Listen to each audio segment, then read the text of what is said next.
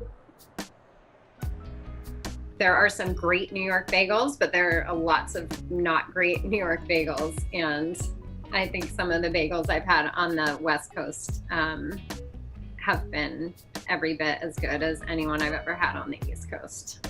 So whatever myths there are about water, whatever I don't agree with, I think bagels are a labor of love, and they take time and a lot of effort. And a lot of people just, in the interest of quantity, let go of some of the quality. Just a quick ride away from Beauty's, you end up at Boychik Bagels. Located on College Avenue in Berkeley, this bagel shop not only has made their mark in the Bay Area, but also nationwide.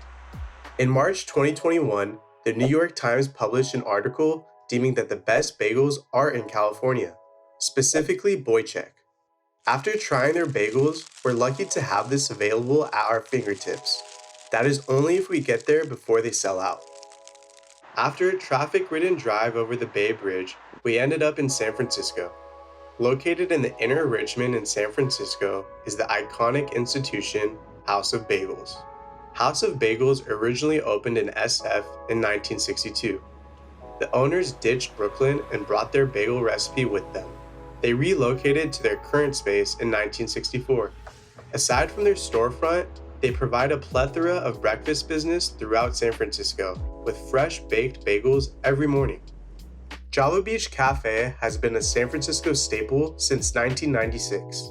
Their business started with an emphasis on quality coffee, but has transcended into a Sunset District dream.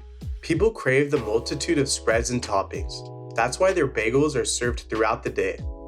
Java Beach's most popular bagel is called the Smoked Salmon Sunrise. After tasting, there's no question why this business has been around for decades. After enjoying a delicious SF bagel, we set off to our final Bay Area destination, Pacifica. Nestled in an old caboose train car along Highway 1 is P-Town Coffee and Tea. Although bagels aren't mentioned in their name, locals and tourists alike flock to this spot for their take on these bread balls. We were able to talk to the current owners of P-Town on their take of the bagels in the Bay Area and operating in this historical spot. It became a coffee shop in 2011 or 2012. It was owned by one person for about like 8-9 years, and she sold it in 2018. And the last owner had it for about a year, and they posted it on Craigslist, and that's how we found it. And it took over 2020. You could buy anything in Craigslist. So it's big, giant coffee train, Craigslist. Pacifica is referred to as P-Town. That's what they call Pacifica. So P-Town, and then coffee and tea, just standard, just to let people know what we have. So. We originally wanted to call it Pugtown Pearls, but since it's called P-Town, we thought like, well, it's pretty, close anyway. So wanted to have a if we want to call it Pug, we can call it Pug. If we want to call it Pacifica, we call it Pacifica.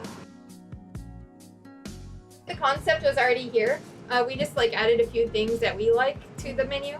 It's also kind of a conveniency thing because it's really hard to get a hood in here if we wanted to do fried foods or something. That's like a $12,000 job. So we stuck with the concept of bagels, and then we added a few items to the menu. I think the most unique one we have is the flaming bacon. It's cream cheese bacon and hot Cheetos, and you'll see that a lot on our Yelp reviews. Oh, the bagel with hot Cheetos, and it actually gives a good crunch concept to the bagel.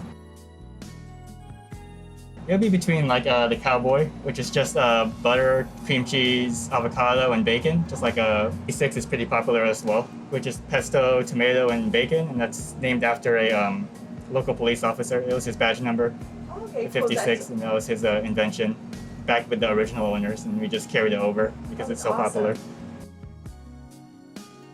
Yeah, definitely the crunch. So you have to get a good toast on it, and then when you cut into it, it's got to make a nice crunch sound when you're cutting it down right in the middle. Cream cheese. It's important to have it on both sides. Yeah. I think that's probably the one thing. I think with cream cheese Even also amount. we get to so subjective. It's people will ask for more cream cheese, people will ask for very light. It's kind of hard to find the perfect balance between what people like. So, Preference mostly. Yeah, it's subjective. We just try and split it down the middle, or try to do it in moderation. So you want to make sure when you cut it in half, you look at it, and if it's just make it pretty. That's all. A lot of people do this weird thing where they'll get the vanilla, which is bananas and Nutella, on an everything bagel, and I'm just I don't know what you're doing with your life, but or a lox on a blueberry one. We do have a semi-regular that does a lox on cinnamon raisin, and she swears by it. We do have this one girl that orders on our DoorDash. She's hungover, and she'll literally put everything that we have, ingredients wise, on the bagel. So by the time we're done, it's like this. Never had a bagel on the East Coast, so I'm not really sure what they're all about there. I think they're pretty notorious over there. They're a New York bagel. Are they? I thought that was just pizza. We have Instagram and Facebook. It's actually right underneath us. It's just straight P-Town Coffee and Tea if you type it in. As far as promotions, if we do have them, we do post them on our Instagram and Facebook, because usually we do the Facebook because they do promotional things on there. At first glance, the flavors and toppings that vary from coast to coast seem divisive, but we think it's the exact opposite. The variance of bagels mimics the diversity of flavors offered in the culinary sphere. Different flavors and toppings showcase popular tastes and palates in different regions. The bagel is a conduit of regional flavor information. Instead of ridiculing the differences, we should embrace them, because at the end of the day, each bagel is made from a little flour, a little water, and a whole lot of love.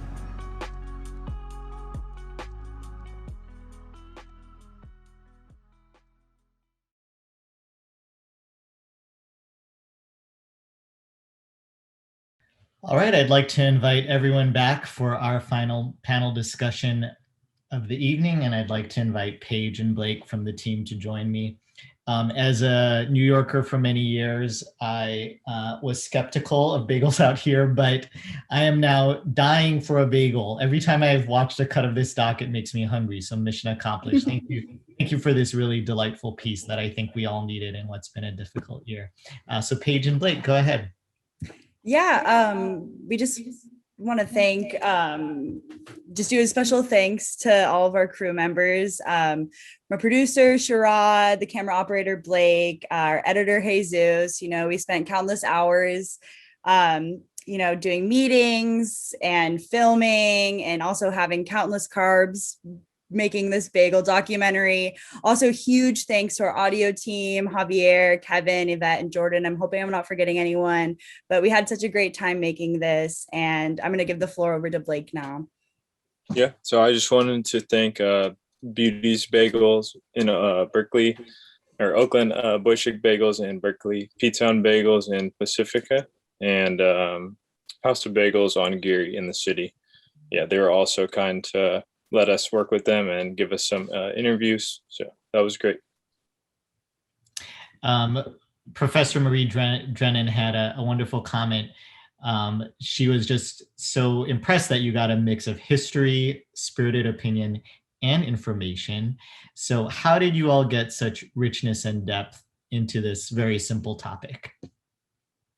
I think we just mostly kind of started off like a broad idea, just being like bagels. What are they? Where do they come from? You know, what makes them just kind of like this breakfast staple? Then I think, you know, just after just chatting, we were very, very collaborative, which I appreciated to the fullest extent, and just coming up with fun little segments, especially with like feedback from not only the class, but you as well, Professor Hongo, just being able to really, you know, get it down to a very kind of specific narrative and just having mostly fun with it, which was so fun to do like during the pandemic, honestly. Yeah, and I think it was fun to see Sharad really come into his own as a voice actor, which he had not known he had a talent for before that. Definitely. There was a bunch of nights where it would just be like me and Sharad, and sometimes like Jesus and Blake would come too, where we'd just be like, come on, Sharad, like you got this. And he'd be like, oh, my voice, like, I don't know. And we're just like, yes, no, it sounds so good. All right. Well, thank you, Paige and Blake, and all of your team. We really appreciate it. Yes, thank you. Thank you. Yeah. You can turn off your videos for a sec, Paige and Blake, and I'd like to invite Len Haynes. Len, Professor Haynes, if you can turn on your video. Professor Haynes is the instructor for the audio class, and I just want to thank you, Len, for your collaboration and help. Thank you, Andrew. And I would like to just first and foremost congratulate all of the documentary film teams for the wonderful and inspirational documentaries that we all watched tonight. Excellent work. And I'd like to thank all of my 535 audio students for the very, very hard work they did throughout the semester, and excellent work as well under very challenging conditions, having to do a lot of this mixing, some with different types of digital audio software, and you know, being able to put it all together. Congratulations, and really wonderful, excellent work. Thank you so much. Thanks, Professor Haynes. All right, I'd like to invite all of our panelists to turn on their videos. Thank you all for attending. In chat, you'll see the program guide and also a link to our YouTube channels. So sometime tomorrow, all of these docs will be up on our YouTube channel, and you can feel free to watch them and forward them to friends so these docs can have a nice long life. But thank you all to coming, and thank you all students for your hard work. It's been such a joy working with you all. Congratulations.